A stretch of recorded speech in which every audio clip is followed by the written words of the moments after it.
Good morning, all of you real estate enthusiasts and visionaries. Welcome to Rise and Shine, your first light in unlocking real estate potential. I'm Jim Lawrence, your guide in the exciting world of property investment. And I'm Irismar, here to bring you insights and wisdom in creating wealth and well being. Together, we're passionate about empowering you in this journey.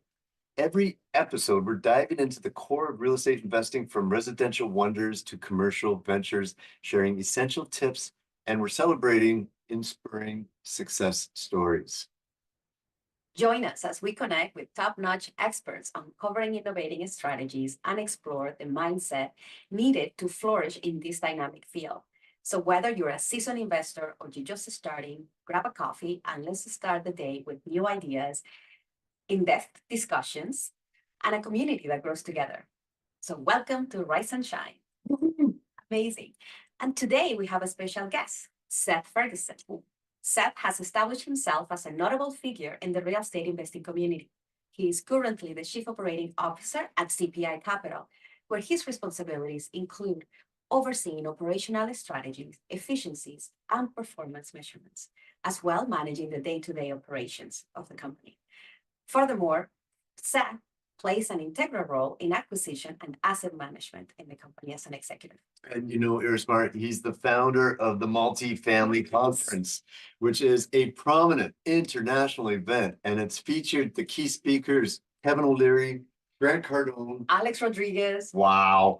And it attracts the top investors from across North America. Seth also founded Moguls, which is a mastermind group for leading real estate thought leaders and educators in the United States and Canada. Amazing. And if that's not enough, he's also recognized for the contribution to media in the real estate investor sector. He hosts both a real estate TV show and an investment podcast, focusing on empowering other success stories in real estate investing. So let's get to it and let's welcome Seth Ferguson. He's coming. Zoom always has that delay. We always have that delay, Seth. You're muted, but thank you for joining us. All right. Thanks for having me, guys. No, thank you. Good morning. We are so delighted you could join us. Yeah, let's talk about real estate. It's that exciting time of the year for you. I know you just announced the upcoming MultiFamily Conference, and we're super excited. It's the third one that we're going to be attending, and you have done a great job with that. But before we start, Seth, with talking about that, I was just wondering, I almost don't really know about your journey into real estate investing, and then if you can elaborate on what inspired you to start the MultiFamily Conference. Yeah, for sure. So the journey in real estate started with something that has nothing to do with real estate. I was trying to make the NHL as a hockey referee, but back in the day. So I went down to the States. I did that as a full-time job. So lived out of a suitcase, East Coast, West Coast, North, South, all over the place. Came back. And because I noticed guys were still trying to pursue the dream into their early 30s, which is when your window is gone. So I realized I needed a new, like to get a real job at the same time. So I came back, started working the OHL and another league. And yeah, I got my real estate license. So I started selling houses because I thought that real estate agents, it was like you could set your own schedule. It would work really well with hockey, lots of flexibility. Little did I know, to be a really good real estate agent, you're working a lot of hours and it's not as flexible as people think. You are grinding for a couple years until you start getting the fruits of your labor. So, I was working hockey, selling real estate, making really good money. I had the nice car. I had this 4-bedroom house that I was living in alone. It was okay. But then I realized that, because I had the car, the house, all these silly expenses that I wish I did not have, all my commissions coming in went out just as fast. And I had nothing left over every month. And that's when I started discovering real estate investing, because I knew I needed to do something with the money coming in so I could have something left over at the end of the day. So like a lot of people, I started reading one of Don Campbell's books, the great Canadian real estate investor. I think it was the Acre System book. And that was the first one that got me thinking about real estate, because I was selling it every day. I just didn't understand or know that people were acquiring these properties in a portfolio, that kind of stuff. So that's the very short version of me. Number one, trying to pursue my hockey dream, and then trying to do both, and then eventually just doing real estate. I had no idea. No, we did not. Thank you. Now the transition into the multifamily conference, then how did that come about? That's a huge, like, this is a massive event. Yeah, it's still, when I look at it and how far we've come in just a couple of years, it still blows my mind. I never would have thought that we would be at the level we're at right now. But yeah, the multifamily conference started because lockdown had just started. So I was in my then girlfriend's condo, and the streets were deserted. There was nobody out. It was that eerie time when it first happened, and everybody thought it was the plague coming. And we were sitting on our couch watching Shark Tank, and Kevin O'Leary was just grinding this guy for the valuation of his deal, just going after him. And I don't know what it was, but at that moment, I turned to Darcy and I said, "You know what? I'm going to have Kevin O'Leary speak at a real estate conference." And she just rolled her eyes and said, "Okay, yeah, well, whatever, Seth." And I said, "No, seriously, I'm serious." "Okay, whatever." Didn't say anything else about it. And a couple days later, we were talking with Kevin, and the rest is history. It's hilarious. Yeah. My gosh. It's beautiful. So you clearly manifested that, like had the idea and in 2 days just took action and got it done. Yeah, I don't know. What else am I going to do? Everybody's cooped up in their house, so nothing was happening, so might as well just launch this conference. But I think a lot of it came from a couple things. So number one, when I first made the transition from single family home investing to multifamily, I was really frustrated at the lack of really solid content, especially for Canadians. You would read lots of articles online, but they're all geared towards US investors. And there are some nuances. The overall strategy is the same, but the nuances, it really irked me. And then I remember I bought this course, and they mailed me a binder. So they mailed me this binder full of paper. I'm not sure if you guys bought the same one back in the day. And I got it in the mail. I was like, "Are you kidding me? I just paid a couple grand for this binder for you guys to mail me. This is ridiculous." I forget how long ago would that have been? Maybe 6 years ago, something like that. It was insane. So, and then you go to these events and conferences, and it wasn't my thing.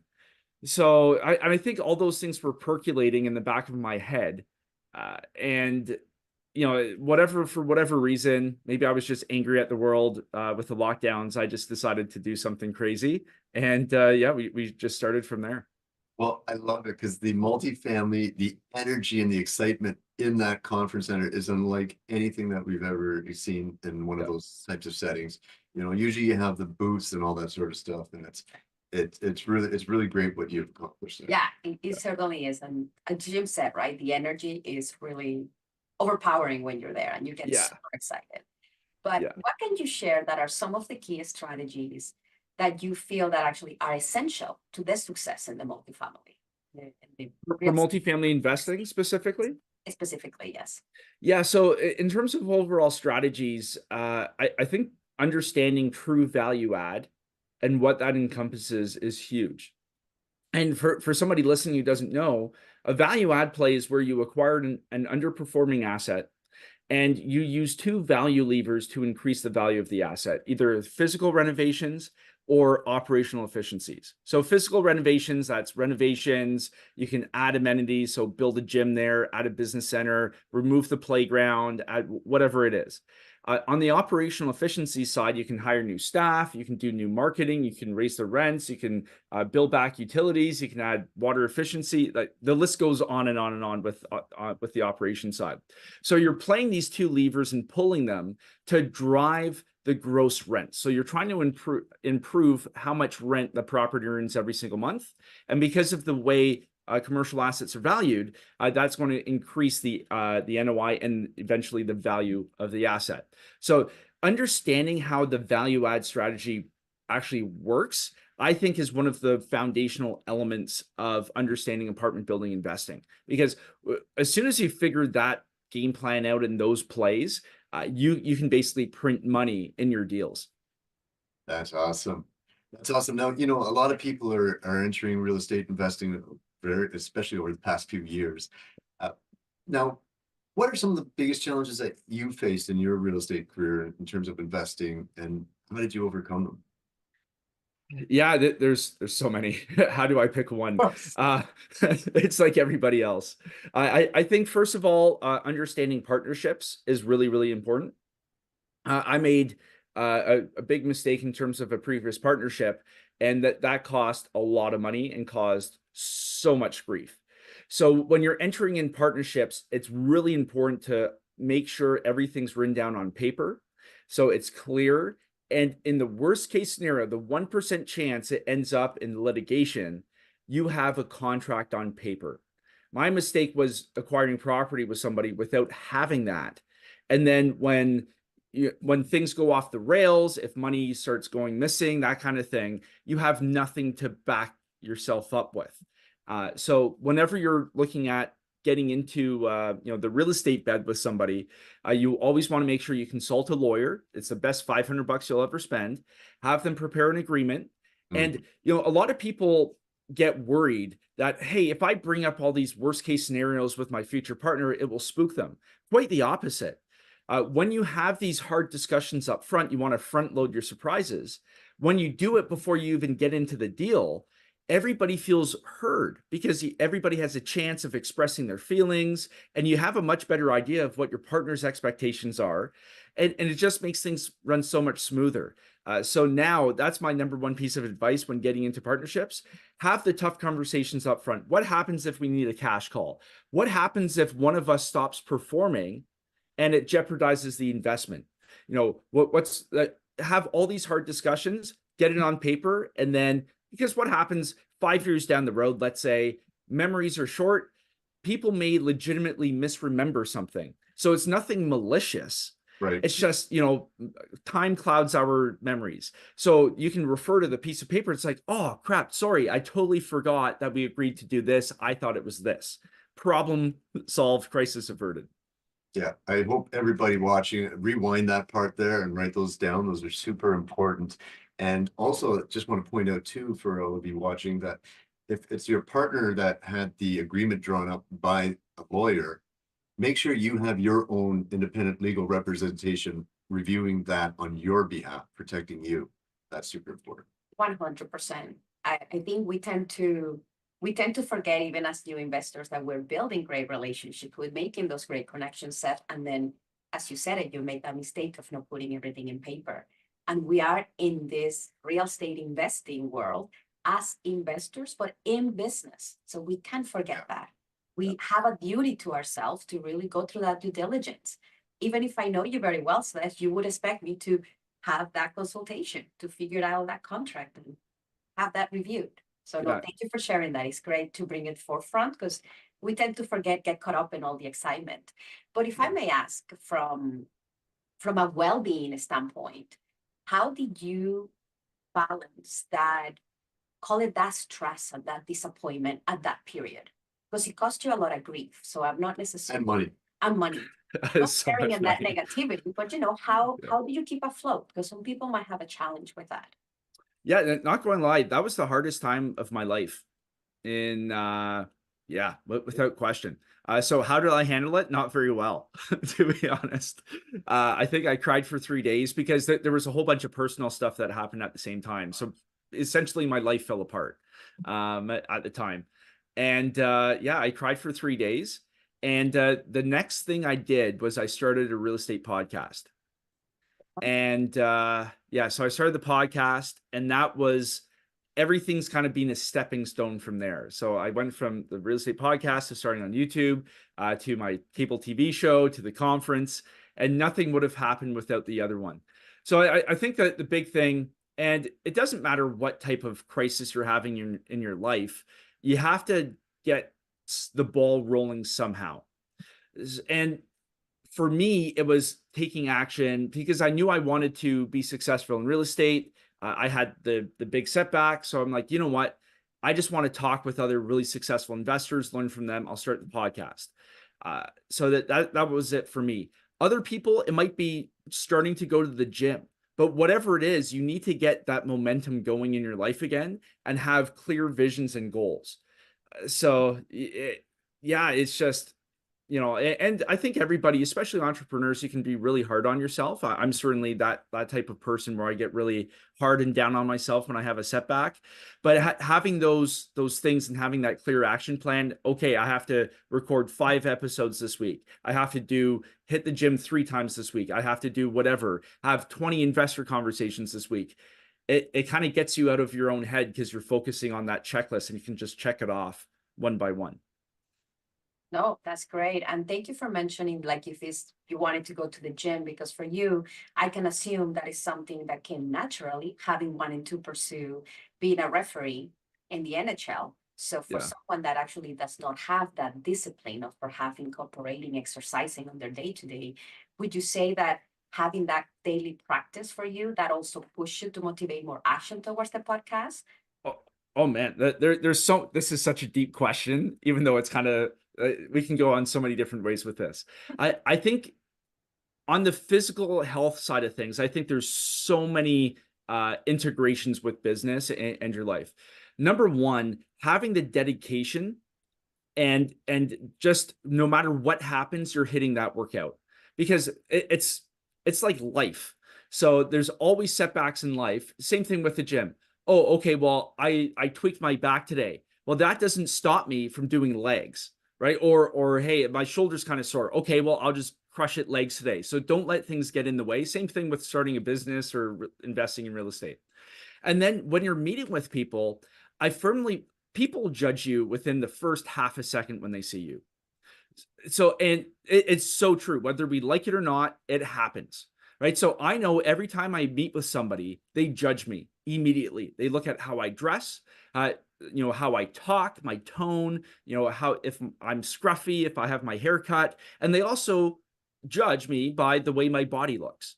So I firmly believe if I'm walking in a room and somebody sees me walking in and they can tell I'm in shape, they know I'm a very dedicated, driven individual who's not flaky because I've been able to maintain that for a very long period of time.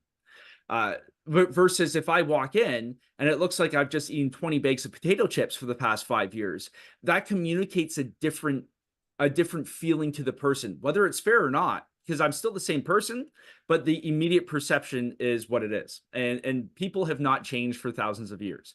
And plus it's, we run sales teams, and the top salespeople, they're always the people who are in shape because if you look after your body, your mind is better, and then that's going to give you way more confidence on the phone. So that's like, we could talk about this one subject for the next like 3 hours, but yeah, there's so much that goes into getting into the gym. No, that's beautiful, Seth. Thank you. I think for the audience, thank you for watching.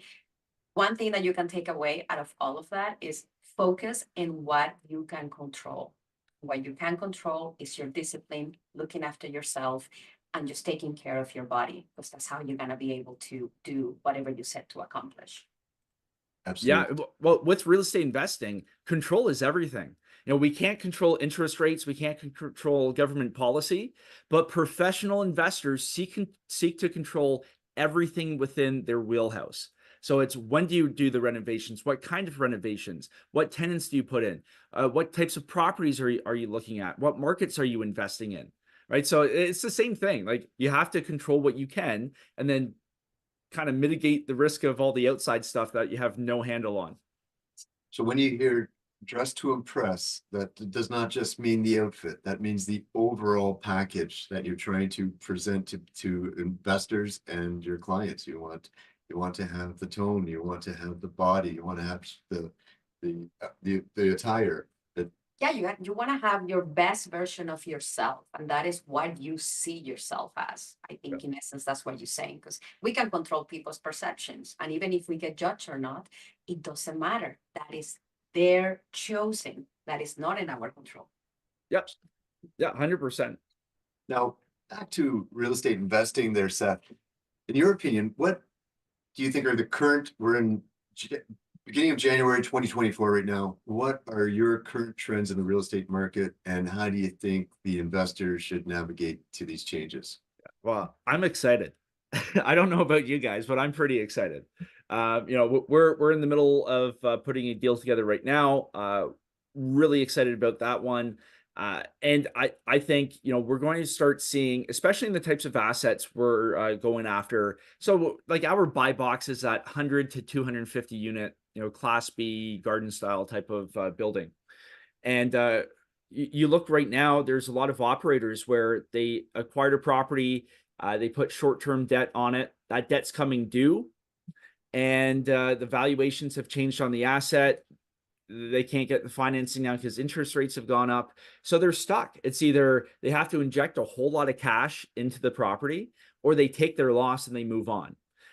So that's presenting some pretty interesting situations for buyers. I think that's going to continue for the next 18 months, let's call it. So right now we are aggressively hunting. And when in real estate, whenever there's a little blood in the water, that's when there's opportunity and you can make things happen. Yeah. Focus when there's fear, that's for sure. Now, are you focusing strictly in the GTA, Southern Ontario market, or are you looking elsewhere? Yeah, well, our primary focus right now is in a couple key markets in Florida. So Tampa, St. Petersburg, markets like that. Our asset acquisitions director Paul, like he's working really hard at sourcing these deals, and he's pretty busy. But yeah, so right now our main focus is in Florida. Right. Now, I think that's a perfect segue for my next question. Sure. This one is interesting. How do you measure success in your investments? And what metrics you prioritize? Yeah, I think there's two different ways to look at it. And, as much as people talk about goals, I'm more kind of like, I have a big vision and I try and work towards the big vision rather than setting like your annual kind of goals. But obviously you have in the investment itself, you have your metrics. You've got, maybe you're trying to hit a certain IRR for your investors. Maybe you're trying to hit a certain equity multiple. Maybe you're trying to hit a certain cash on cash return annually because you're wanting to live off the cash flow. That whatever it is, that's obviously something you want to, that's going to dictate success or not. But then when you look at the greater picture, it's like, how does my current action get me closer to I call it your decade vision, your vision in 10 years. And I think that's where you have to there's nuance in it, because you can hit a certain acquire property. If you're trying to hit a certain cash on cash return, yeah, maybe that one property does hit it in the short term, but over the long term, that's not necessarily the best one. So you may be successful today, but not in 5 years. And that's something that I got caught into. I was acquiring assets that maybe hit the success, the success border, whatever you call it, in the short term, but over the long term, it actually took me farther away from where I actually wanted to go. So I know that's a wishy-washy answer, but you have to look at, the numbers and the metrics and what's a successful investment, but overall in your portfolio, your life, whatever you're aiming towards, that in what I've learned over time is that's more important. So I would rather get something that's not hitting today, but gets me closer to where I want to be tomorrow. Now, that's awesome. It's going to help a lot of people out for sure, Seth. No, do you have any input on what you think, how the market is going to be heading in the next 5 to 10 years? Yeah. So, in terms of the markets we're looking at, we see a lot of runway over the next 30 years, right? You're looking for strong drivers, job creation, young people moving into work, good government policy, that kind of stuff.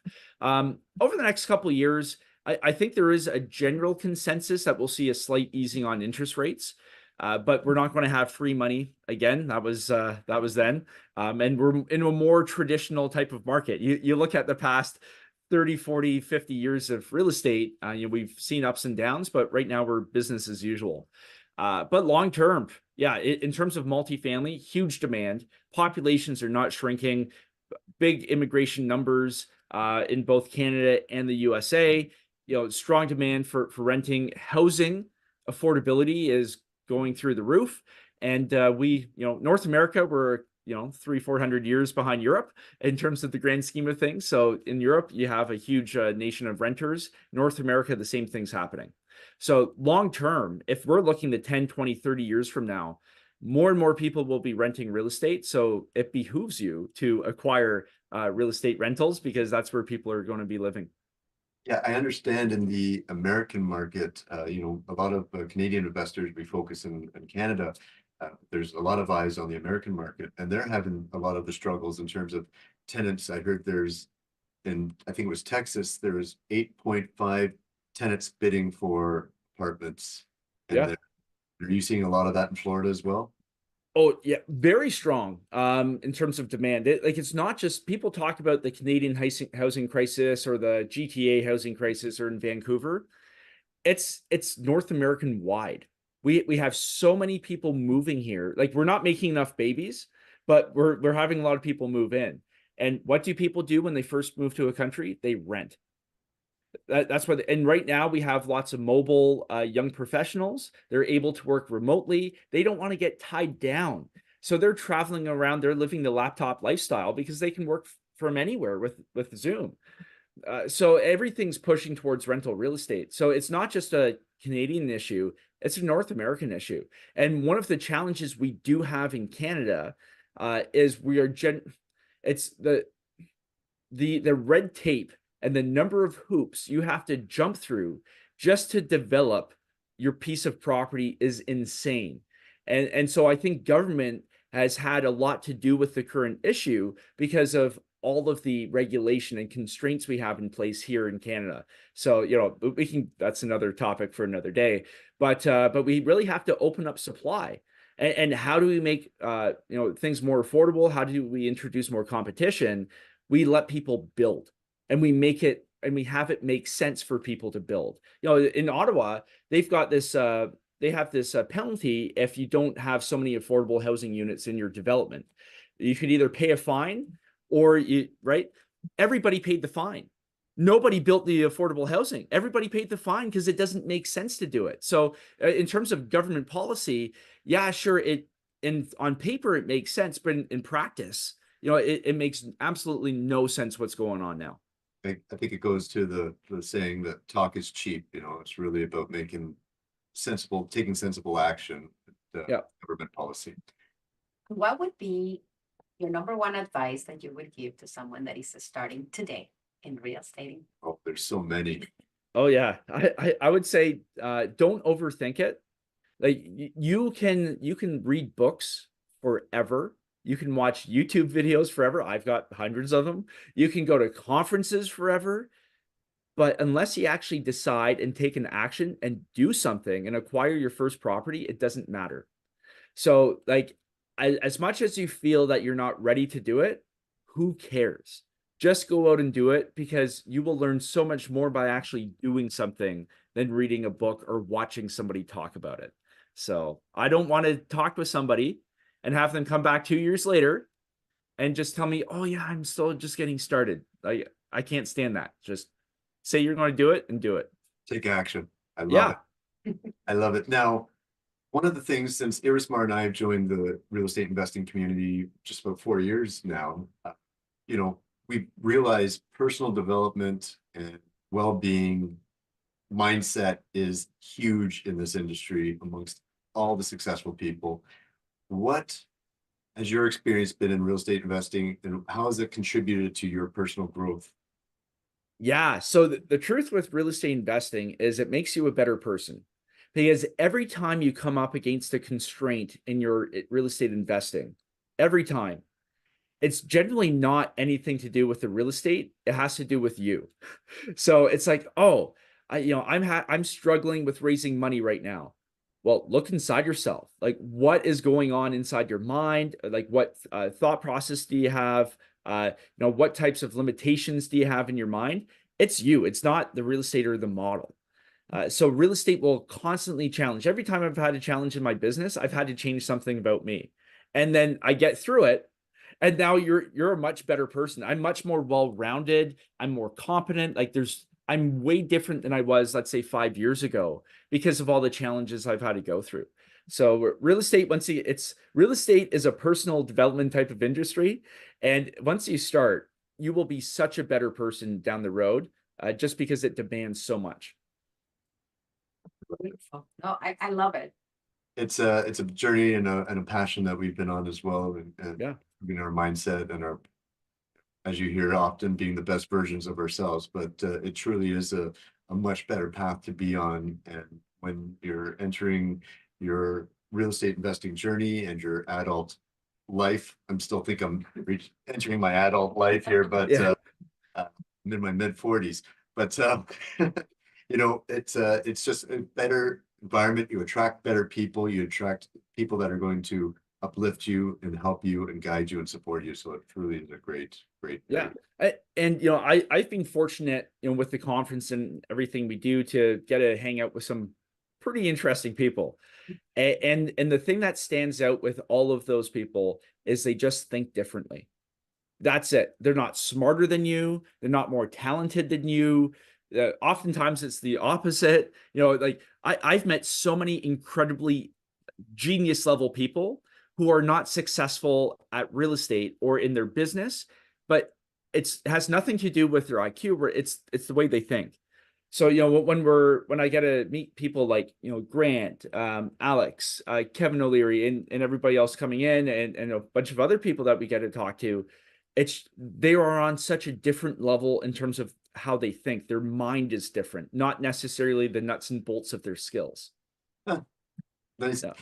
Now, just a final question, if you don't mind, Seth. Yeah. If somebody were to put on, their dream is to put on massive conference and attract some of the biggest names in their industry, what suggestions have you learned that you've learned over the years would you give? Oh, we've learned so many things the hard way, because when we wanted to be so different from everything else that we didn't have a blueprint, because 99% of events all look the same. You know exactly what you're getting. You go into the ballroom, everybody has, like, it's all the same kind of stuff.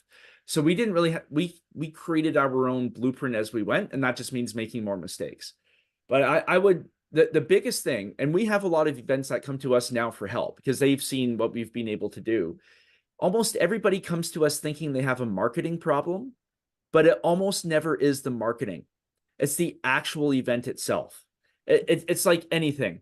So, if you're trying to sell a product and nobody's buying the product, it's not the advertising campaign, it's the product sucks. Same thing with events. Like, so many events get stuck in terms of, not being able to fill seats, not attracting the right people. Well, it's not the way you're marketing. You have to revisit how you build your event. Like, what's missing from the puzzle there? And once you figure that out, then the event kind of sells itself. So that would be my number one piece of advice. Start with the product and then worry about selling it, because if you mess up the product, it's not going to sell. That's huge. That is huge. That's a great, great, great insight. So Seth, thank you so much for spending the morning with us. We loved hearing all of this, and we look forward to hearing who the new superstar guest is at the multifamily. If you don't mind, give a little brief, what's going on? What do you got planned here for the upcoming? If you guys thought last year was big, just wait until this year. Oh man, it's so we are now officially 180,000 square feet in terms of the event space. So we have expanded some more. But yeah, in terms of the big speakers, we've got 3 really exciting people coming. So we got Robert Herjavec from Shark Tank. If you're looking to raise capital, improve your pitch to investors, Robert Herjavec, he has seen so many pitches in terms of building out your teams, scaling your systems. Great guy. And then we've got Jordan Belfort coming in. Everybody knows him as the Wolf of Wall Street, right? And there is not a better sales trainer out there. So what Jordan's doing for our VIPs this year is he's running a special 2-hour workshop on raising capital and scripting and how to close investors. I think that's worth the price of admission in itself. I'm having our own sales team go in that session just because I think it's going to be so good. And then we've got the third speaker, who I can't say yet, but the ladies will be very excited to hear who that is coming in. So she is amazing, and I think it's going to be really exciting. So it's May 24th to 26th. in Toronto at the Metro Toronto Convention Center, and you guys have a special link, so I'm sure you'll put that in the show notes. Absolutely. will. No, we're looking forward to it. It's been exciting. We're always hyped. I know I had a smile on my face for about 96 hours during the last event that you held there. So we look Yeah. forward to it for sure. And it's in a great location as well. Oh yeah. Yeah. Just we're doing a a black tie event at the Art Gallery of Ontario. Like there's like last year we rented out the CN Tower, but we've got some pretty cool stuff happening this year too. Very cool. Looking forward to it. And if anybody wants to reach out to you, Seth, and learn more about any of the projects that you're involved in, how can they get to you? Yeah, the best place to go is YouTube. We've got hundreds and hundreds and hundreds of videos on YouTube. So youtube.com/Seth Ferguson. And if you're interested in the conference, multifamilyconference.ca. Wicked. Awesome. Well, thank you so much, everyone, for joining us. And thank you so much to you, Seth, for being so generous with your time, but also authentic, because we get caught up as new investors seeing the lights and shine and all the success, and we forget everybody started at day one. So I certainly That's right. appreciate you sharing your journey. Yeah, all good. You guys doing a great job. Thank you so much. Always providing great value. Seth Ferguson, everyone. Thank you so much. Seth, just hang out for a moment.